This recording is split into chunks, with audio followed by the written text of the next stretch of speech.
Yeah, so firstly, good morning, everyone. I do see a lot of participants coming in. Um, I would, today's session that we have in front of us is on AI and how AI is set to take over the post-COVID world. And the session will be hosted and taken care by uh, Mr. Lakshmi Narayanan Ji. Sir is the Associate Director at Deloitte, and he has some really interesting and valuable insights that he would share with all of us. So, just to give you all a brief introduction, uh, Sir is actually a management graduate from IIM Lucknow with a postgraduate diploma in AI machine learning from Triple IT Bangalore. He is an experienced management consultant with extensive experience in providing AI and analytics consulting to many Fortune 500 companies over the last 13 plus years.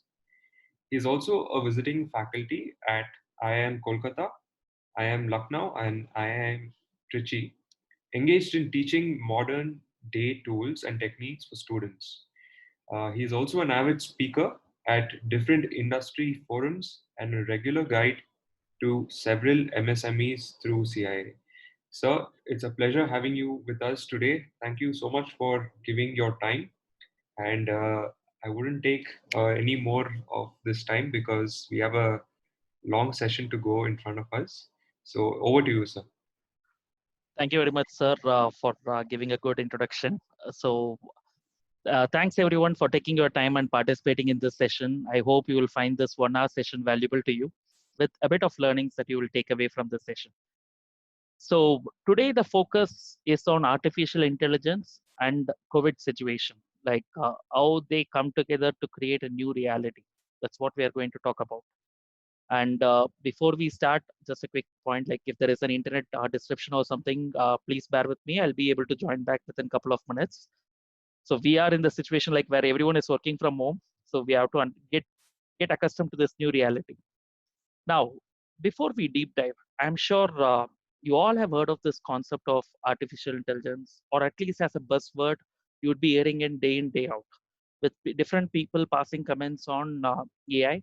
And this is something you can love or hate, but you can't ignore it. So look at the way the legends have spoken about AI. So AI is likely to be the best or the worst thing that can happen to humanity. So that's what Stephen Hawking believes. And humans should be worried about the threat posed by AI. That's what Bill Gates says. And even Elon Musk came up with this view that, okay, it may be a threat in future. And I don't know whether you know Andrew Ng is a very popular uh, a teacher in the field of machine learning. And he puts it out very aptly. This is the new electricity, artificial intelligence. So electricity is considered to be one of the major innovations that has happened that has transformed our lifestyle. The same way, AI is considered to be the new age electricity, which is going to transform the way our lives are going to happen. So that's something you should be aware of. So with that context, I just want to tell you what we are going to cover, what we are going to discuss in the next 1 hour. So we have introduction to AI as a beginning, as a first thing, for the simple reason I personally believe that whenever we go for lectures in the campus, a lot of people do not have the right perspective of what AI is all about. I would like to begin with that introduction of what AI is all about and what makes AI as a technology different from all other technologies.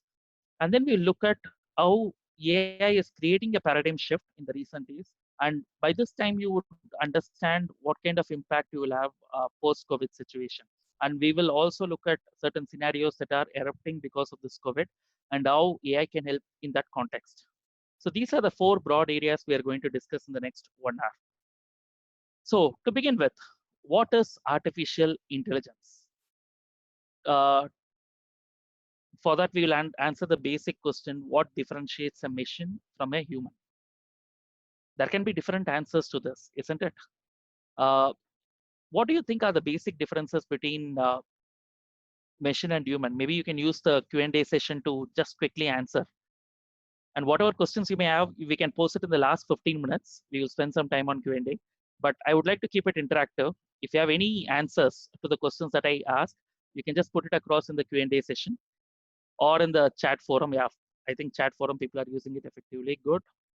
It does repetitive task. Okay. What else? Machines can do repetitive task, or humans can do it. Humans also do the same repetitive task, isn't it? Day in, day out. Don't you think our lives are a bit monotonous? You may call it as a routine structure, but at the end of the day, some work is monotonous. Machine can work continuously. Yes, that's a very popular one. Like the digital workforce, that is the bots which we create for doing some monotonous task, they can work 24 cross 7, and they do not have emotions, they don't get tired, and importantly, they don't have any trade unions, isn't it? Good. Humans have emotions, okay, and decision making ability is more in humans. Okay, that's a subjective statement. For example, take the example of an Air Force One or a flight being attacked by a missile. Who will maneuver the flight? Is it the mission or is it the pilot? Who is going to maneuver the flight for a safe landing to escape from the missile? Of course, mission can do it better because mission doesn't have emotions, which is an advantage. And human will be scared because the pilot will be scared because there is a missile running behind his life, isn't it? So this, it's a very subjective one, decision making ability. Okay, machines don't hold any emotions, which is good and bad, as I was explaining to you. Quick accuracy, efficiency, yes, good. So I think we are all in the right context. Humans can do anything original, machines cannot. They have limitations. Okay, good. Now let's try to understand a bit more on this. Humans can have emotions, machines cannot. Humans have a certain bit of intelligence. Machines usually do not have that intelligence. Even if they have intelligence, the fact really is they pretend to be intelligent. So these are basic things which actually differentiates a machine from a human. And to continue, what is intelligence? Before even we get to the concept of AI, what is intelligence? Intelligence is nothing but a power of reasoning, a logical thinking, which will actually help you to solve problems. Correct? So if you look at the dictionary, if you look at the meaning of the word intelligence, this is what you will find in the dictionary. And I would say that certain words like power of reasoning, insight are some of the powerful definitions of the meanings which you should keep in mind in this context. Because when you say a machine is intelligent, it is intelligent because it can reason or it can derive insights, isn't it? Now, let's look at the dimensions of intelligence, which generally we do not talk about, isn't it? The only thing we always connect intelligence to is the reasoning power, the logical power, whether you're able to interpret the right things or whether you're able to solve problems. So now let's look at different dimensions of intelligence. Reasoning is the most basic one, no doubt about it. Learning, that is something which is intelligence. So you are making a mistake today, but tomorrow if the same task is given to you, will you make the same mistake? No. As a human, you will learn that this is something I should not repeat, and you wouldn't repeat it in the next instance. That is a learning from your experience. That is one dimension of intelligence. Perception. See, we read a lot of news today, right? Every news that you read in the newspaper, there are a lot of facts that are available. And from these facts, you make your own interpretations. There are perceptions that are formed based on your own personal past, personal experiences. The lot of factors come into the play. The perception on top of the facts is something which is intelligence again. Are you making the right perceptions? And fourth one is problem solving, the complex problems that can be solved with the help of intelligence. Uh, there are certain people like Shakuntala Devi is known for intelligence for the simple reason she was able to solve complex problems which only machines could do at that point of time. So complex problem solving is again intelligence. And linguistic intelligence, this is something we always ignore. Learning languages is also a form of intelligence. Learning languages, actually the scientific studies have proved that it improves our understanding, it improves our reasoning power, it improves our brain power to a great extent. So these are 5 dimensions of intelligence you should be aware of. Then now, being from Tamil Nadu, I cannot ignore Rajnikant. So I always use this slide. Now try to connect the term intelligence with this concept of artificial intelligence. What is artificial intelligence? It's nothing but you are making a machine intelligent. by giving any one of the dimensions that we discussed. It can be the power of language, it can be the power of reasoning, it can be power of complex problem solving. Any one of these, you're giving it to a machine. And the machine does not have it by birth generally. It develops that art, it develops that science because of the experience that you're giving it in the form of data. It is developing all these dimensions of intelligence. So that is called as artificial intelligence. So this is one of the popular slides which is available about AI. So AI, any machine, you can call it as an AI machine when it can learn from experience, that is a past experience. That actually differentiates a normal machine from an AI agent.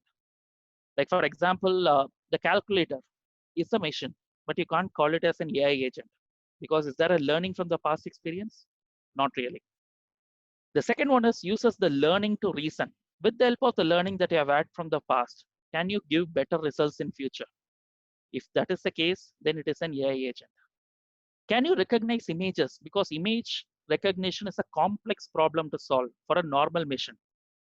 If a machine can recognize images, recognize videos, that is the unstructured data, then we can look at it as an AI agent. Solving complex problems, AI agent again. Like as I was telling you, like maneuvering the flight when there is a missile attack. That is a complex problem to solve for a human being. A machine can do it easily. Understanding languages and its nuances, like the voice assistants we have, like Alexa, Siri, all these aspects are considered to be a part of AI system making. And finally, if a machine can create perspectives, views from the data, from the experience that it has, then it is an AI system. Now, I hope you understand the basic of what AI is. Can you guess who this lady is? Have you seen the image of this lady earlier? Sophia, good. So what makes Sophia special?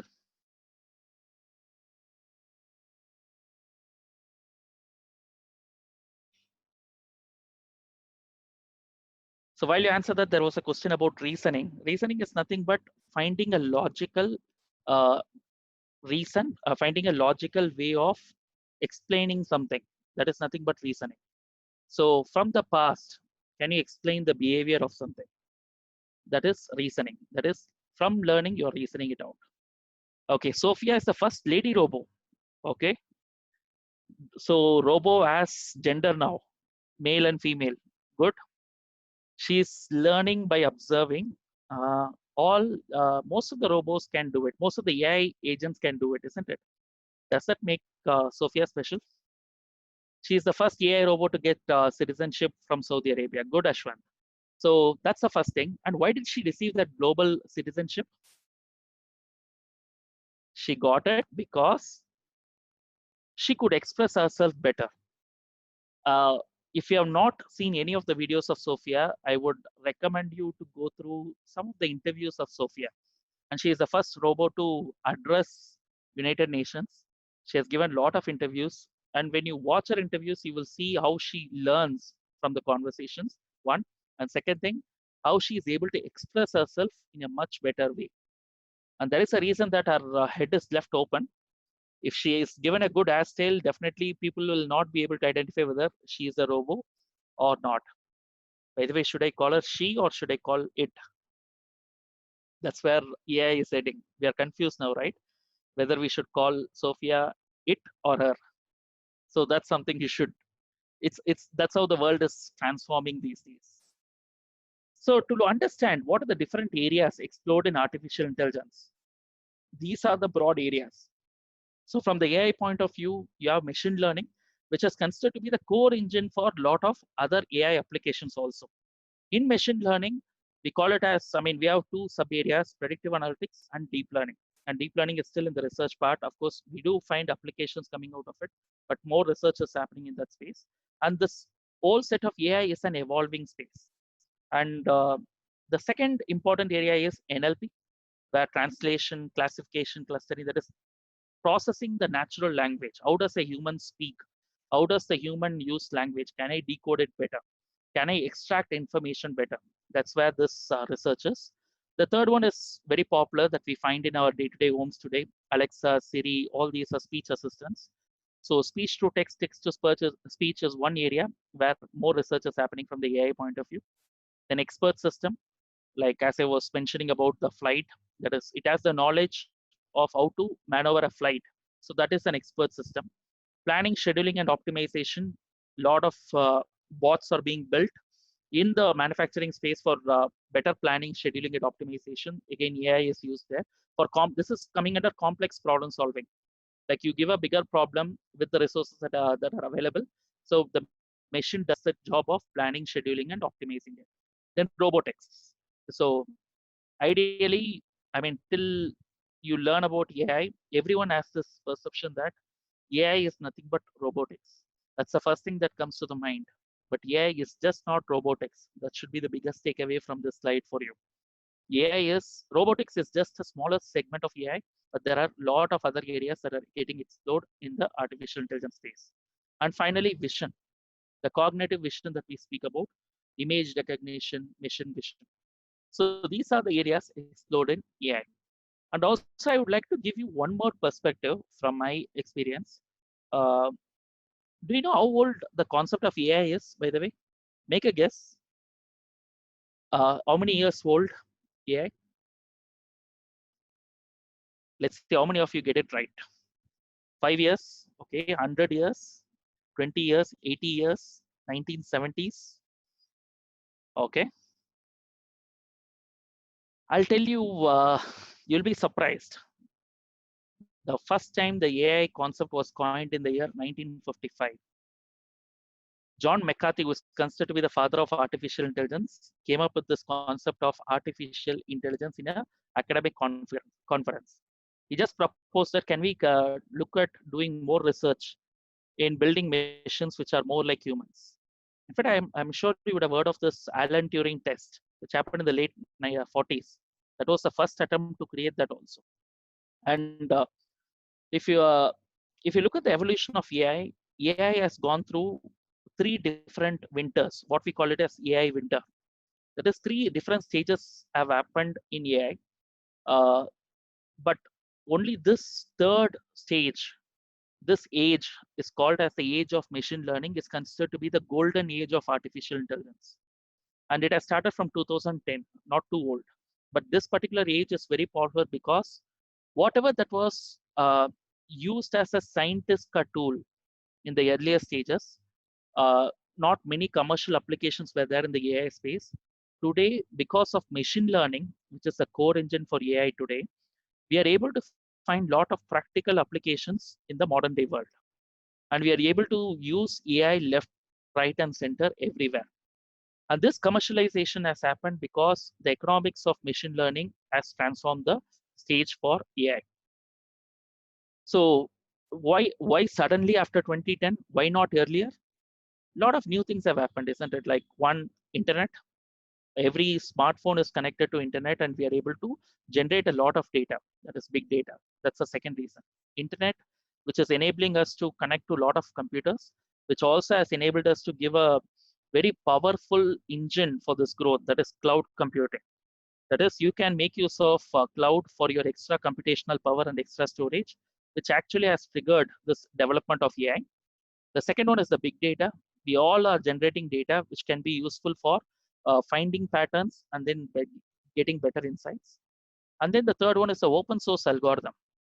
The open source algorithms have grown, the community has grown like anything. Today, for any problem, the community is ready to work together and come up with a solution. So once upon a time, the licensed solutions were everywhere, and today the open source has started dominating. And with the community growing, I'm sure more problems can be easily solved with the collective intelligence of all the people. So these are some of the triggers which have helped AI to grow to a greater extent in the last few years. And if you notice, AI is everywhere. AI is in your phone, it is in your car, it is in your shopping experiences, even romantic matchmaking in the different websites, hospitals, banks, and all over the media, you can find AI. Can you give me some examples of some mobile apps in your mobile which are driven by AI? Can you give me some 5 apps? which you are using day in day out, which you believe is an AI agent. Okay, Facebook, Siri, Google Assistant, WhatsApp. Okay, face lock, yeah, that's a good example. So image recognition, you can unlock your phone with the help of face app. Good. Okay, they're working making a, okay, good. Maps is also an example. Yes, nice. So Google Images, Lenskart. So good. You have, I mean, all these are apps, very simple apps from the user point of view, but artificial intelligence, machine learning, NLP, the areas that we talked about are actually being used underneath for the app to be effective for the good customer experience. So that's where there is a difference. Okay, I hope you understand the concept of AI here. And also one more perspective about AI is John McCarthy gave a simple philosophy. Anything a human does, can I take it and put it across to a machine? Can I decode and encode it in a machine so that the machine can also act like a human? So the first step of AI was more about mimicking human actions. Anything that the human does, can I do it? So the simplest example is cognitive senses. Okay. By the way, how many senses humans have? This is a question which always gets a divided response in a session actually. How many senses humans have? By the way, folks, please use the chat forum. People are using it effectively. Q&A, we'll come to it later. I'm sorry for giving a wrong instruction at the beginning. 5 senses or 6? As expected, the class is divided. What differentiates animals from humans? 5 plus 1. Okay. So we have 5 cognitive senses, and we have a 6th sense also. That's the thinking ability, yeah, or we call it as, sometimes we call it as a common sense, which is the most uncommon thing. Sometimes we find it in animals, isn't it? And the ability to grow and grow effectively, that's also seen as 6th sense, because people have different perceptions or different views about the 6th sense. The 5 senses that we are talking about, they are called as the cognitive senses. That is, what is cognition? It's nothing but awareness. These 5 senses will actually help you to be aware of the environment, like with the help of touch and feel, speech, hearing, then smelling. Then what is the 5th one? Taste. So these 5 senses are available with humans. Can I take one of these senses and give it to a machine? Is it possible? Yes, it is possible. A lot of machines have been created with sensors. Seeing is also a sense, yes. So machines can see, machines can hear. So can you take one of these senses and give it to a machine? If that is done, then that can also be seen as AI. Okay.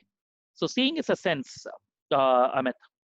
So this is something you should be aware of. Anything that the human does, if we can take it, decode and put it into a machine, that becomes an artificial intelligence agent. And that's the reason AI is just not a field of computer science alone from the research point of view. It is a field which clubs a lot of other different disciplines like sociology, biology, neurology, lot of other sciences come into play, because anything that has evolved from a human being, because all these sciences are in a way studying about how a human behaves. I mean, within the body and outside the body with other humans, how are you interacting?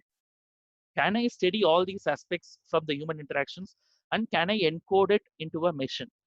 That's what the field of artificial intelligence is all about. Does it make sense to you folks? Are you able to understand the basics of what AI is? So AI is just not equal to robotics. It's about a mix of all these disciplines. Okay. So what makes AI different? This is where AI, you will understand the power of artificial intelligence.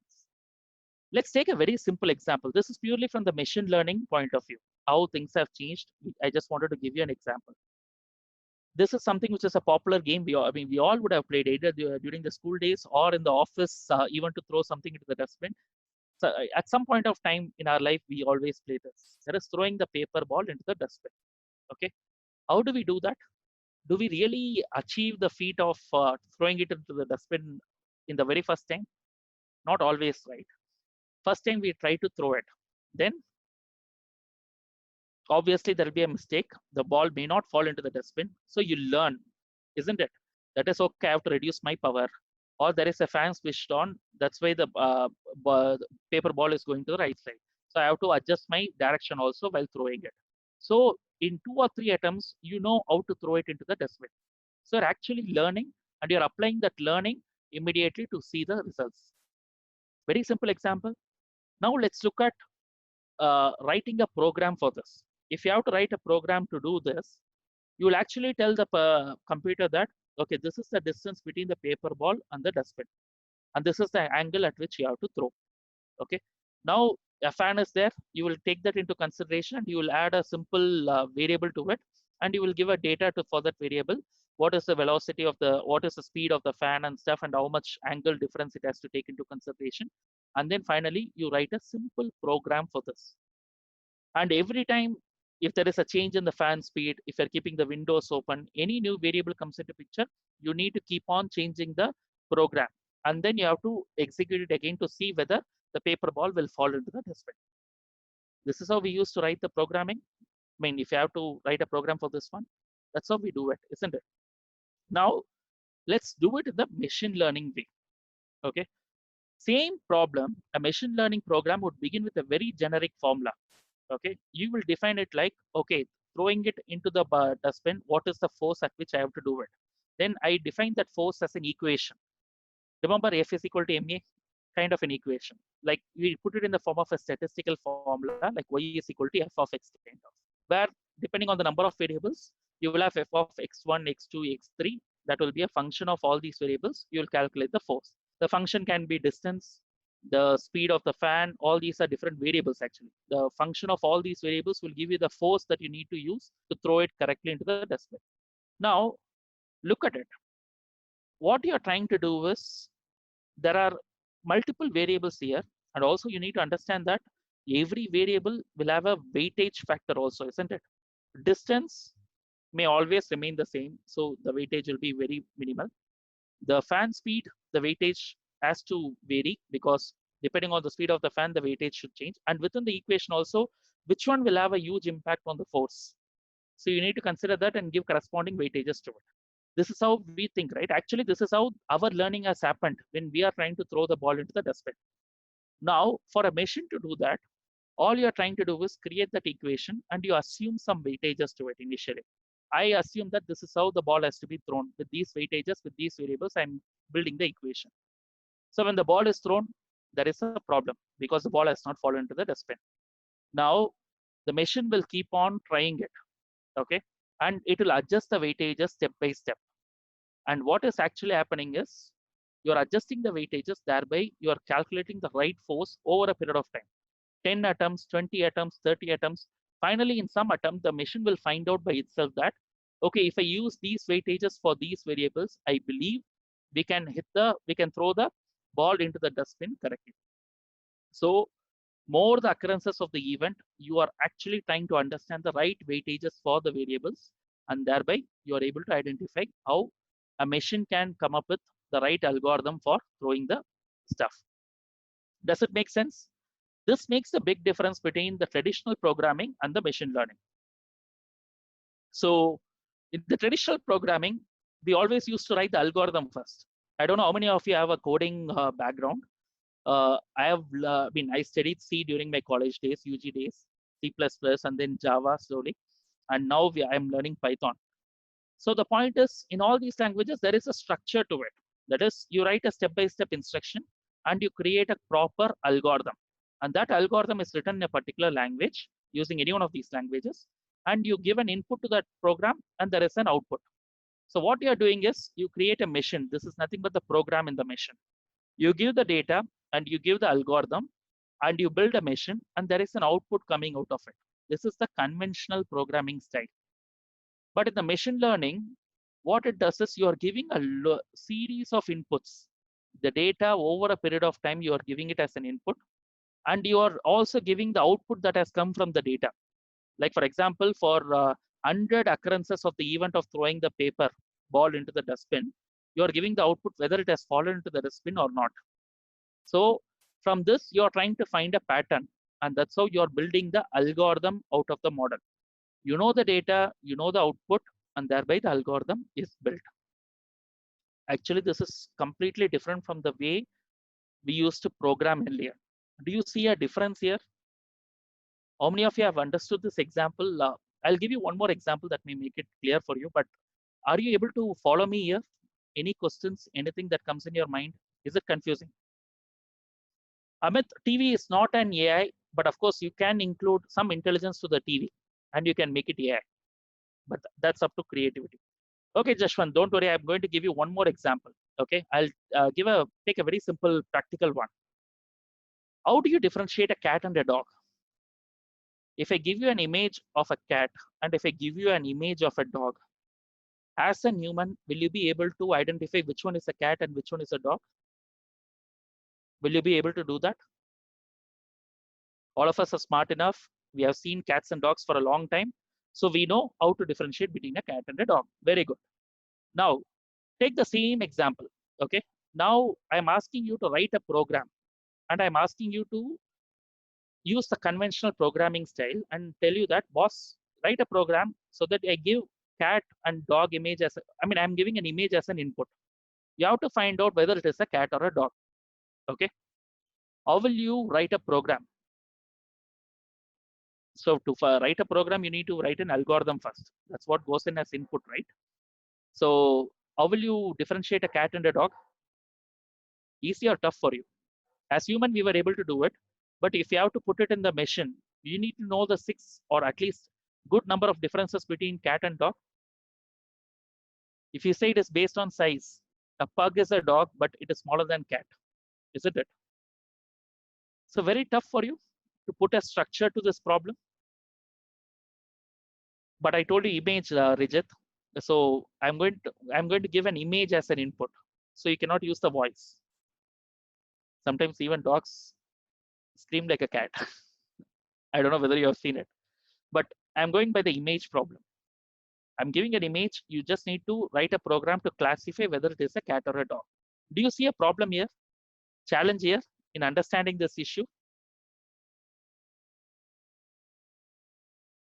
So Priya, differentiating as per the features, yes, you can do that, but understand the features. How will you define it? That's where I'm telling you that there is a complication. You can't go by the height.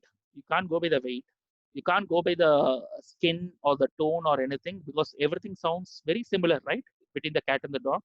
It's really tough for you to differentiate both of them so easily in a box. That is, you cannot put it in an algorithm like if else logic. Like if the skin is like this is a cat. There'll be exceptions to every scenario, isn't it? And there may be so many scenarios available there. Will you be able to code everything into a machine? Nose, if you take it, Rakesh, is there a way to differentiate based on the nose? Are you sure that cats and dogs don't have similar nose? So there is a complication here. So now the same thing, I understand that in the traditional programming, it's a tough problem to solve. Now let me take the machine learning example. Now the point is, in the machine learning world, all you have to do is take 10,000 images of cat and 10,000 images of dog and label them very clearly. Like these 10,000 images are cats and these 10,000 images are dogs. And you can just put it across to a machine and say that, boss, apply statistical models on this and try to understand and give the features, like whatever features you believe based on your understanding of cat and dog, give it as features. And slowly the machine with the help of statistical models will build a pattern and see that, okay, these 10,000 images of cat as a common pattern and these 10,000 images of dog as a common pattern again. Now, when you give a new feature, new image as an input, now this image, does it belong to this group or this group? If it belongs to a group where all the cats are available, which is closer to that pattern statistically, that means it is a cat with so much probability. If it belongs to the other one, it is a dog by so much probability. This is how machine learning models are built. Now, you have classified it wrongly. Let's say, for example, the machine has classified it wrongly. That's where the learning happens. So the machine has classified it wrongly, and you are correcting it, saying that you have identified this as a cat, but this is not a cat, this is a dog. When you do that classification correctly, the machine learns that, okay, I have done something wrong. What is the problem? Is it because of the features that I've identified, or is it because of the weightage to the features? I'm trying to adjust it accordingly so that next time when the same image is passed, I will identify that correctly. When the new image comes, the learning that has come from this wrong identification will also go in to the feature so that the answers are correct. That's how you differentiate the conventional programming and the machine learning model.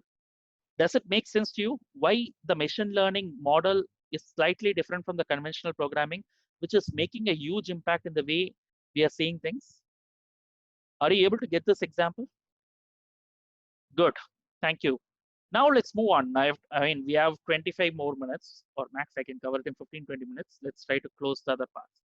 So why do we see that this is creating a paradigm shift? Now you have understood the difference between, first you understood what is AI. Next, you understood how AI modeling, that is machine learning and stuffs, are different from the conventional programming style. Now let's understand the paradigm shift. So in the new age, because of the new model that has come up in machine learning, where you use statistical models, what you're actually doing is nothing but, with the help of data, you're actually trying to predict the missing information. What is prediction?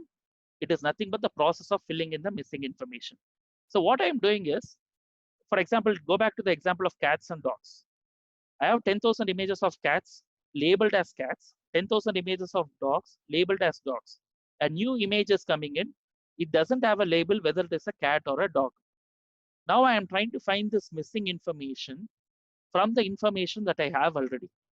So I'm trying to predict whether this label will be a cat or a dog based on the 20,000 images that I have. The information you have is nothing but the data, and it uses to generate the information, that is the label of the new image that has come in. Are you able to get this? That's where AI is, I mean, machine learning in simple terms, you can see it as predictive analytics. Are you able to predict things accurately? Okay. So we can predict about whether a current credit card transaction is legitimate or fraudulent. So all we are trying to do is, we are trying to find patterns from the past, and we are trying to see whether a new image or a new input that comes in, whether it fits into the pattern or not. I'll take one more example. We are all in Bangalore. So let's say I am swiping my card regularly in Bangalore, and I am withdrawing money like 2,000, 3,000 from a nearby ATM regularly, consistently. And there is a behavior. We all have that pattern, right? We go to the same petrol bank, or we go to the same ATM most of the times. And suddenly my credit card is getting swiped in Thailand for nearly 1 lakh rupees. Don't you see that this is an anomaly with respect to the pattern that I have gathered over a period of time? This anomaly is detected and it's not falling into the pattern. So an AI agent with the help of statistical model can easily identify whether it is a legitimate or a fraudulent transaction. And all it does is, it doesn't take a transaction. I mean, it doesn't flag the transaction. I mean, by itself, it flags the transaction, but it informs the human customer care executive to validate whether this is a fraudulent or a legitimate transaction. So immediately you get a call from the bank asking whether you have made this transaction. That is the validation. If you say yes, that means the transaction is valid, and it goes into the learning aspect saying that you have guessed it wrong. Now, next time you are swiping the card for 1 lakh in Thailand, that means it won't be flagged as an anomaly. It will be seen as a normal pattern for you. Okay. So same way in the tumor, identifying a tumor in a medical image, whether it is malignant or benign, you can do that. iPhone, I mean, now let's get to the basic example. Whether the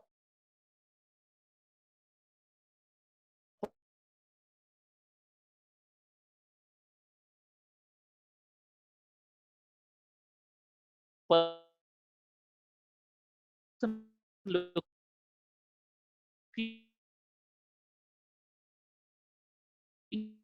into the iPhone camera,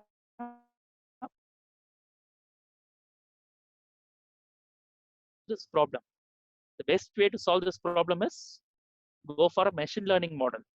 Instead of telling the machine what to do in every circumstance, can you twist the question into a prediction problem? What would a human do in a situation like this?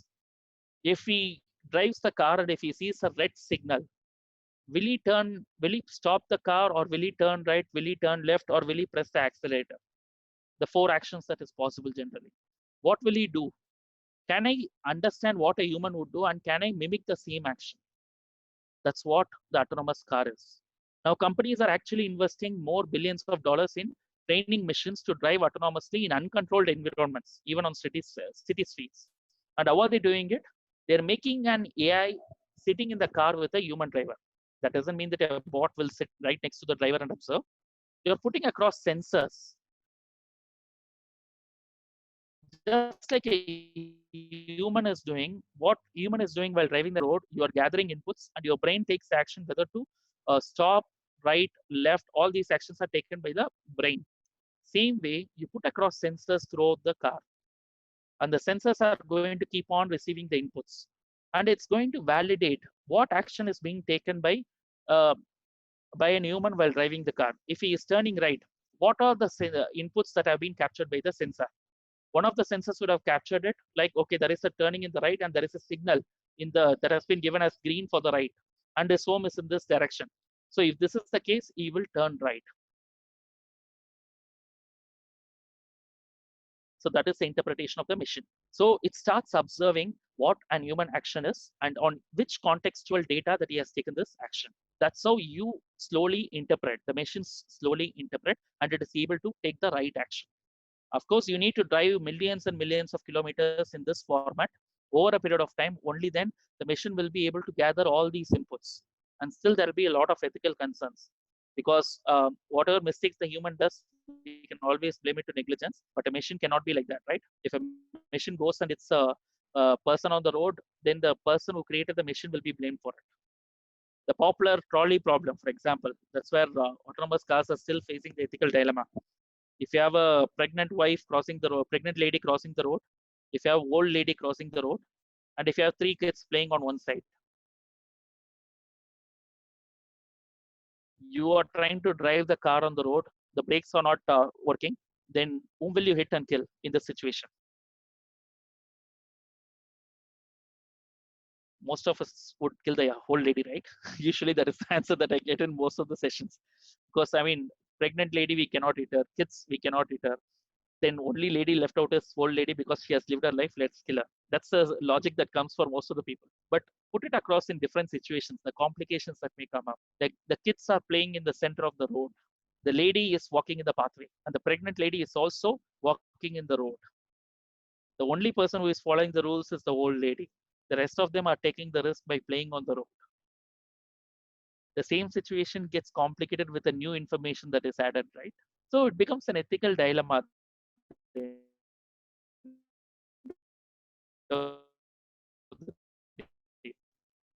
Whom to hit? When we humans do not have answers to these questions, it is really tough for us to train a machine, train an AI agent to say take such calls. Today are moving away from algorithmic problems to prediction problems. So it makes a big difference today because whatever we thought that we cannot solve certain problems because we have to put an if else logic to it and it is not possible.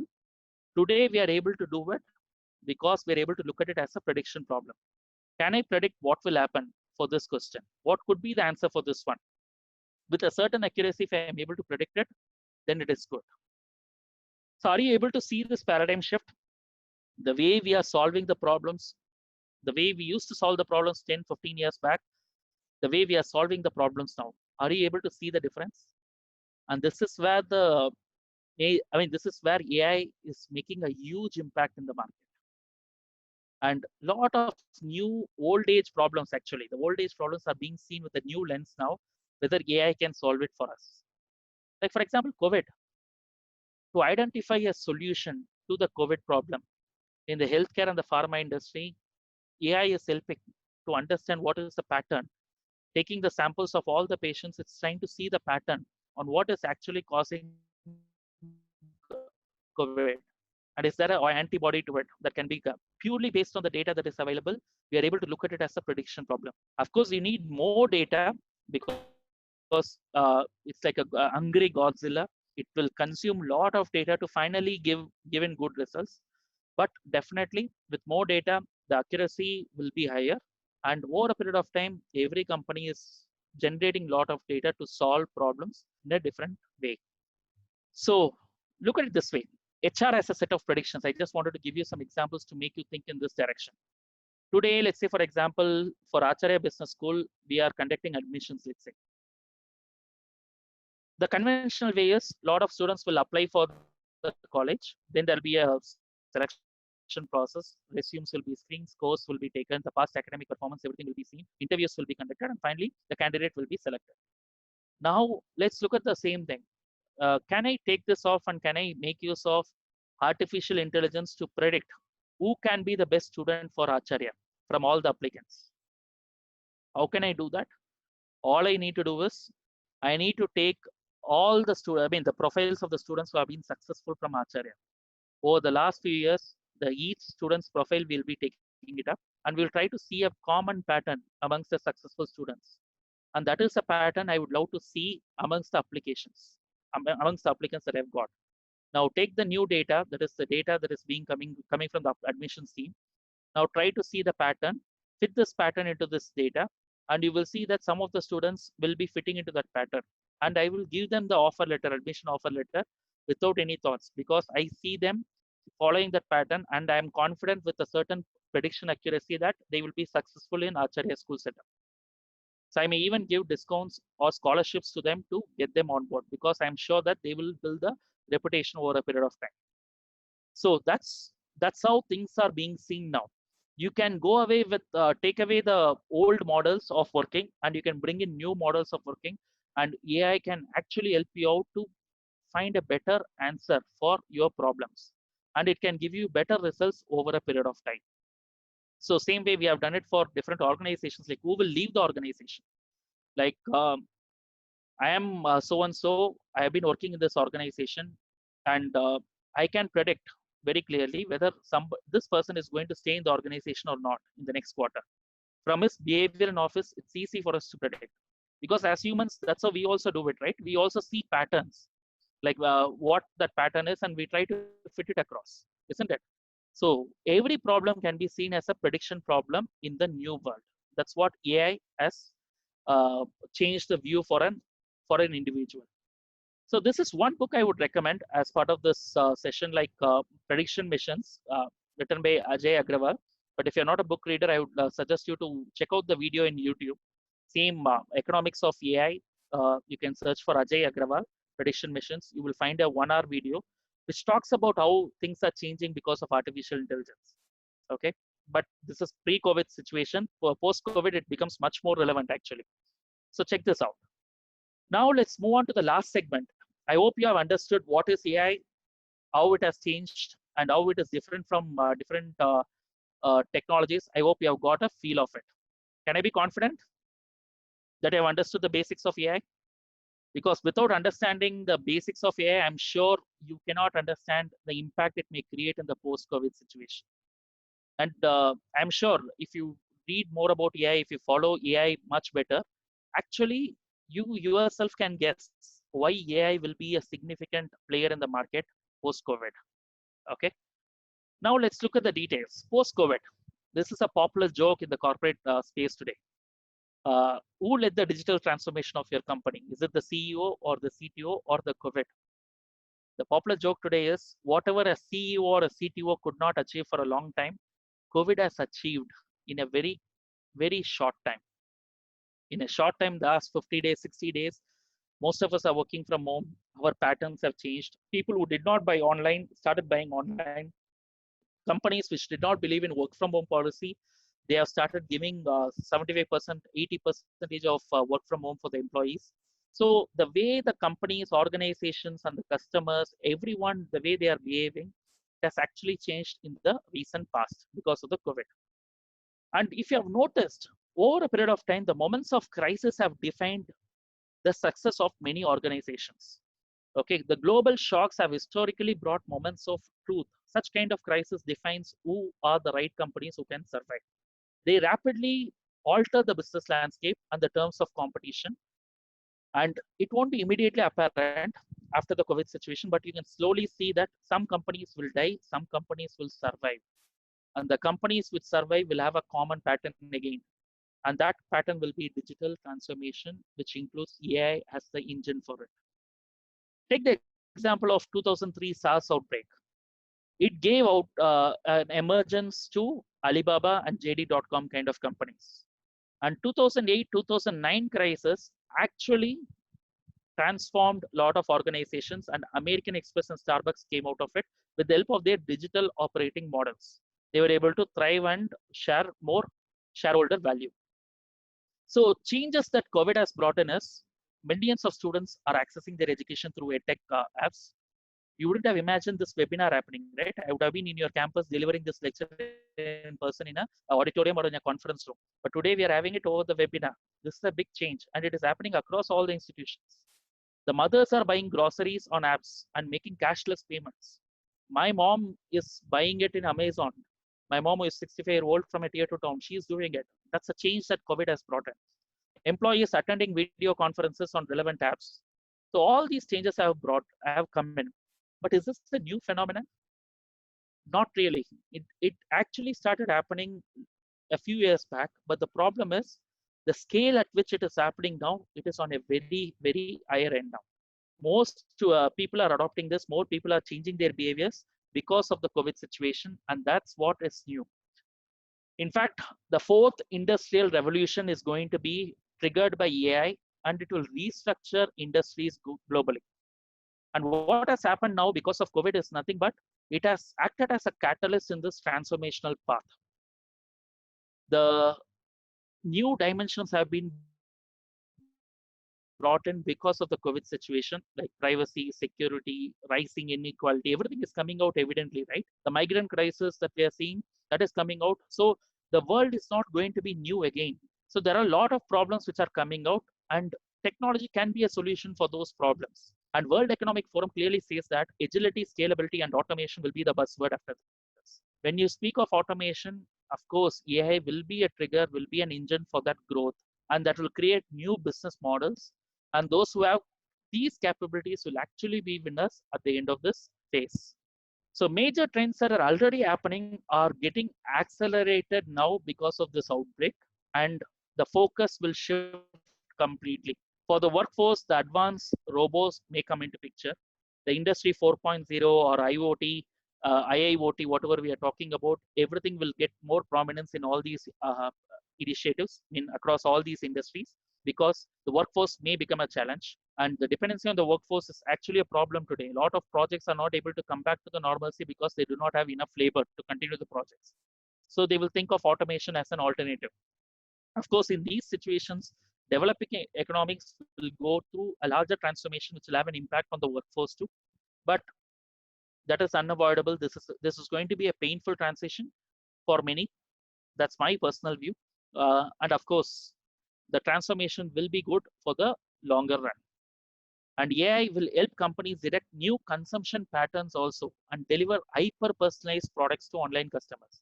Because one thing, if you have noticed, I don't know whether when you read marketing, the conventional marketing, we all collect data through market research and all the other forms. The kind of data available in the conventional marketing is very, very limited compared to digital marketing. And with e-commerce companies, the kind of data that flows in about the consumers for them to act on, it's actually very high. And artificial intelligence can eat on this data, can sit on this data and work on complex patterns and models to create hyper localized products for every customer segment who is visiting the website. So the COVID-19 crisis is accelerating to a new reality. This is what the BCG report says. The new reality is the uncertainty requires redundancy, which inevitably means increased cost. The cost is going to increase, and AI will actually work on a larger scale to minimize the cost for you. And consumption patterns are moving towards e-commerce and digital models. We all are seeing it. We have become new customers for the e-commerce models, a lot of us. And AI will optimize detection of new consumption patterns, and it will result in hyper-localization. Remote ways of working are becoming the new normal, and AI-based companies are equipped for new ways of working. So AI enables on-demand labor through more precise sales and supplier predictions. So the prediction is the key here, and how well you are able to predict it with the help of AI will actually help you to have a better decision making in future. And just because in this kind of vulnerable VUCA world, what we call it as, in this VUCA world, decision making is going to become a challenge, And AI can actually help you to improve the quality of the decision making that you have in your organization. From all the examples that we have seen, I believe you can very well understand that. And BCG believes that there are 5 principles that can actually build a human powered AI company. One is the strong leadership commitment. The second one is the reimagining the organization with AI at its core. So some organizations have already started doing it. Now they are doing it faster because they are going to survive this storm. The companies which could not think about it earlier will actually do it now because it's a matter of survival for them. And they have to transform themselves into AI powered company because um, till now the fact has been like the AI has been taken in pockets in different companies as projects for certain business units. It is not seen as the priority for the organization, the AI and the digital transformation. Now it will become a priority for many organizations. It will become a corporate CEO's priority. What was once a CTO's priority will become a CEO's priority now. And you will start seeing companies containing and discarding legacy processes. That's one important principle that's going to be driven, and it will prepare people now for the new change that is coming up. So this is what I wanted to touch upon. So do you have any questions? I believe I hope I have touched upon different areas to help you understand how things are going to change and how it is going to create an impact in the coming days. So since you can use the questions forum now. Okay, there is, I mean, Vishwanath, I'll take this question from the chat, but we'll move on to the Q&A forum to answer further questions. We'll spend 15 minutes on Q&A. Is AI and ML are the same? I believe I touched upon this in the, say, one of the slides. ML is a subset of AI. It is one of the key areas explored under AI. AI is a broader concept like NLP, speech, all these areas are explored under the artificial intelligence. AI machine learning is the engine for it because that's where the real coding happens, the real data processing, the identification of patterns, the real analytical engine for artificial intelligence is the machine learning. So that is the core. So that's where this comes into picture. Okay, if AI will take over, then it will create more unemployment. Okay, this is a common question that we always get. I'll be honest with you. The question, the point here is, you have not, if you have noticed one thing, what we are trying to do is we are actually trying to solve problems which are created, which are there for a longer time. We are trying to see how we can solve it with the help of artificial intelligence. So it is not like AI versus humans. It is going to be like AI and humans coming together to solve the real world problems. So whatever that could not be solved by humans over a period of time, now AI will help humans to solve those problems for them. For a shorter time, maybe the unemployment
I'm sorry, the call got disconnected because of the internet connection. Am I audible now?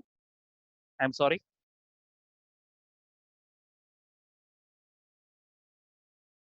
Okay, perfect. So I hope you got the answer for that question. Like, yes, this makes a difference now. AI and humans, that is machines and humans together to solve complex business problems as well as the societal problems that you face in the society today. So that's going to make a big difference now. So the next question, we'll just quickly look at the questions.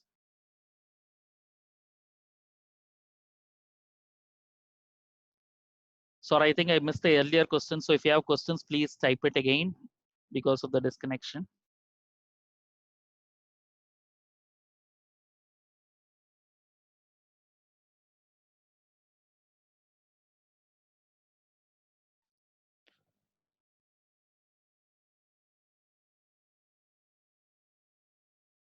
And I have just given, I mean, for attending this webinar, you will get a digital badge, which you can use it for your placements and stuff.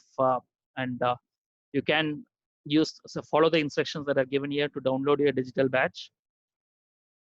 And if this course is fascinating, this area is fascinating for you, since we have been taking these courses across sessions across different colleges, we have realized that a lot of people are asking for this.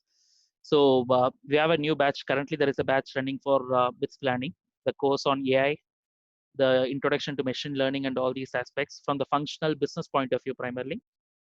So if you're keen, you can take this up. And considering that we have a webinar here, there will be a discount option for you when you register. Good. So we'll look at questions. So if you have any more questions, please let me know. Yeah, good. There is a question that you have explained cat dog example, how machine will know the given answer is correct. Okay, that's where the feedback from the system comes in. Okay, over a period of time, initially you will be validating the output. I'll give you a simple example here. Like for an organization, we developed a retention analytics model. That is, we wanted to understand who will leave the organization next in the next quarter. So every quarter, we'll take the full dump of data. We'll run it through a model which has been built with the past data for 5 years. Okay. And we will realize who will, I mean, from the model, we will try to predict who will leave the organization next in the next quarter. Now, every quarter when we run it, actually, whatever predictions that have happened the previous quarter, you are getting the new data to validate whether the employees predicted by the model, are they in the firm or not. If the model has predicted that, okay, the employee will be there, and if he has left, that means it is a problem, it is a mistake. So the model has to rework. That is, the weightages have to change, and it has to understand what has gone wrong. And again, if it has shown correctly that it has predicted correctly that the employee will leave, and it has happened in the next quarter data that the employee is labeled as resigned, then the answer is correct. That is, the model has predicted accurately. The accuracy will improve there. So that's how the feedback is taken into the input, and over a period of time, this feedback is used for better analysis. How will the job opportunity be post-COVID? See, this is something which is a common issue for all the companies because it's a wait and watch game for organizations. And of course, it's just I mean, businesses are just trying to be cautious here. Once the demand picks up, now the problem is with the demand for many organizations. Once the demand from the customer picks up, the whole equilibrium will come back to the normalcy. And definitely AI is going to be seen as a hot skill set. I don't know whether you know this fact that in the 21st century, the sexiest job is the data scientist job. And data scientist is none other than a person who can implement AI for an organization, like advanced analytical models, statistical models for AI, for machine learning. If you can do it, is called as a data scientist. And even now, the recruitment is happening for a lot of organizations in the machine learning space, even during the COVID situation. Okay. So there is a question about travel business. Yes, today the dynamic pricing for the travel business, like flights and everything, AI plays a big role there. So AI can continue to play a bigger role in understanding the patterns and giving exclusive offers for certain people to retain the best customers for them. So you know the concept of AI now. So it's up to our creativity to see how we can apply it, because every industry is unique and every problem is unique. And are you able to identify the right problem? And are you able to identify the right technology to solve that problem? That's where your success lies. Okay. So Parul, the video recording will be shared across with all of them. So at the end of the session. Okay. So what will be more important in coming scenario? Human or artificial intelligence? Human intelligence is something which cannot be taken away so easily, isn't it? Some people, you need to realize that human intelligence is there to stay for a longer time. Artificial intelligence is a product of human intelligence. So you can't take away that very quickly.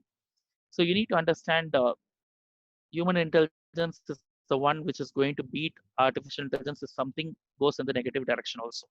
I always give this example. Remember 15, 20 years back during our school days, we all spoke about cloning to a greater extent.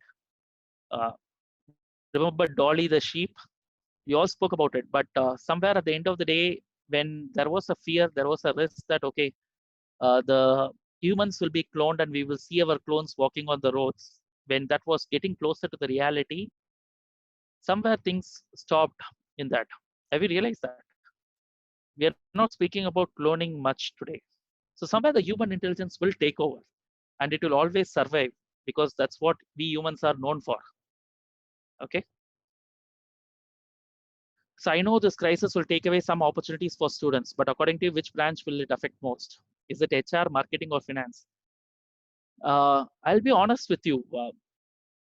You see, all these are key or functions for any organization, isn't it? Be it, I mean, HR, every function has a role to play in delivering a product to the organization, in running the organization as such.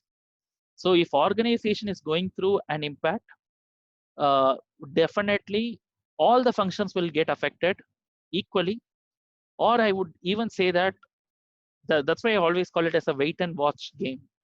So next 3 to 6 months, if the demand picks up, automatically the problems will be solved.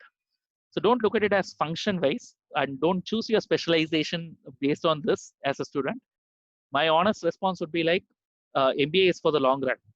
And such COVID situations that are going to create an impact for 1 or 2 years max should not be a deciding factor for you to choose your career, which is a marathon for another 30, 40 years. So think of the long term. There may be hiccups in the beginning because of this COVID situation, but that should not drive your decision at this point of time. Will automation and AI together lead the future? Will major chunk of people lose jobs? Nikhil, I answered that question. It's not like major people will lose jobs. Depending on the industry, there will be an alteration on how the jobs are going to be. Okay, certain menial tasks will go out to the machines in the long run, but of course there will be a replacement with a better quality job. So people have to upskill and cross skill. That's something which is unavoidable in today's world. We can't say that okay, I've done this course, so I can survive for next 30 years. I did my MBA 9 years back. I realized that even MBA from an IIM has an expiry date. And today I've done a postgraduate diploma in AI machine learning. That's an upskilling which I've done it for my career. So I would advise the same for you. So look at it as uh, regular opportunities for upskilling and cross skilling to be relevant in the market. Is AI able to take over psychologist's job? Good question, but I'll give you an example. AI is the creative head for an advertising agency. Can you believe it? An advertising agency's creative head is taken over by an AI bot in US. So psychology, at the end of the day, I'll be honest with you. Is there a way that you can decode and put it as a box? That is, can you find frequently asked questions and can you find responses that may need understanding the behavior? Not we can never understand our colleagues' mindset in the team. Same way, it is really tough for us to understand as a mission. But yeah, it's going to be challenging, but I wouldn't say it is impossible. It may happen. So AI impacting on automobile industry, self-driving cars. You see, you need to understand even these automobile industry companies, manufacturers are actually going through this digital tie-ups with technology giants. So they are going through this tie-up so that they are ready for this foreseeable future because they do see an impact. because of self-driving cars coming into picture. GE, Tesla, all these companies are trying to be digitally qualified for the future, and rest of the companies are also following it actually. Okay, good. What do you feel about people who are working abroad with same skills? Will they come back? If they come, how India is going to? Okay, uh, with same skills. See, the market is so huge in India. You need not worry about somebody taking away our jobs. There is always a job for everyone in this market. If you upskill yourself and if you're highly qualified, you'll find a better job compared to your peers. It's all about, it's a skill which is going to directly dictate what kind of job that you're going to get into. Skill and the experience. And I mean, it's a cycle, right? With experience, you gain skill, and with skill, you gain the job which will give you experience. That's what you need to do over a period of time. Will AI course help sales profit upgrade? Okay, I'll be honest here. The fact here is very simple. We are talking about a concept called as artificial intelligence. Okay, this concept of artificial intelligence is something you should be aware of because it is going to affect us as a new reality, which has already started affecting us. We do not see it very evidently, but it's going to play a role in every industry, every sector, every market. Now, are you getting ready for this new market, new industry, new skill that is coming up? If you want to be relevant in this industry for a long time, I would suggest you to pick up the skill, artificial intelligence. Either as a functional person or a technical person, there are multiple gamuts there, which you will learn as part of the course. But the point here is uh, how well you are going to take those concepts back to the job that you are doing. That is completely in your hands. If you're able to add value from that point of view, nothing like it. Okay, that's where you are learning plus your acumen to take those skills back to the market. That's where your success lies. Okay, I'll take last two questions. What are your views of the risk of AI may overrule the humans? I think that's what I answered in the form of cloning Dolly the sheep. So human intelligence will always ensure that there is nothing that supersedes the uh, human intelligence, be it AI or anything. How COVID-19 gonna affect academics? Do you see any impact now? Even though we are not coming to the classrooms, still the learning is happening, isn't it? That's the biggest impact. But of course, the learning pedagogy will change maybe over a period of time. Uh, that is good actually. So we need to be, I mean, the professors are expected to learn the digital tools to engage the students. And there are multiple platforms that are coming up, the platforms which will supplement the education that you're going to have in the classrooms, be it digital one or be it in the offline classroom. There'll be a lot of courses, there'll be a lot of other knowledge tools which will be available for you to explore and learn more. That's how the learning process will actually become slightly different in the coming days. But nothing can beat a session that happens in a classroom where you get the attention of your professor, where somebody is available for a personal mentoring. That's something which cannot be beaten any day. Okay, good. I'm going to take the last question. Uh, Last but not the least, what tips would you give in this crisis for the students? Good, boss. I mean, I would personally say that this is the best time for you to learn, upskill, and be prepared for the future. The world will continue. I mean, we will just get adjusted to the new reality. It's not going to harm us in a big way. But all we need is, are we equipped for the new reality? How can I equip myself for the new skills, new areas that are going to come up for which the demand for the jobs will go up? So, am I ready for that supply chain? Am I ready with the new skills? That's what you need to ask for. Depending on your area of interest, try to find some sweet spot, which is going to be the future for the next 10 years, and try to upskill yourself to get into that sweet spot so that there is not much competition for you when you apply for a job. Your profile should be so strong. So students should ideally make use of this opportunity to build that skill set. And a lot of people are available for you, like me, everyone, and everyone is creating a platform for you to equip with those skills. Just make the best use of it, and we are always there to guide you and mentor you to walk in the right direction. Okay. I hope you enjoyed the session today. Thank you very much for your time. You have my coordinates here. This is my LinkedIn ID. We'll be in touch. And if you have any queries, please feel free to drop a message in the LinkedIn. And you can get your digital badge for this webinar by logging into this particular site and giving the feedback. You'll be able to download it. Thank you very much, sir. Back to you. Thank you so much on behalf of Kala ma'am, Niti ma'am, and everyone at ABBS. Thank you so much for your time. And we had a wonderful interactive session, and look forward to touching base sometime soon. Thank you so much, sir. Thank you very much, sir. Have a wonderful day, everyone. We'll be in touch. Thank Thanks, you. everyone. We will send you an email with the entire webinar and the link as well. Thank you so much. Thank you. Sure. Thank you.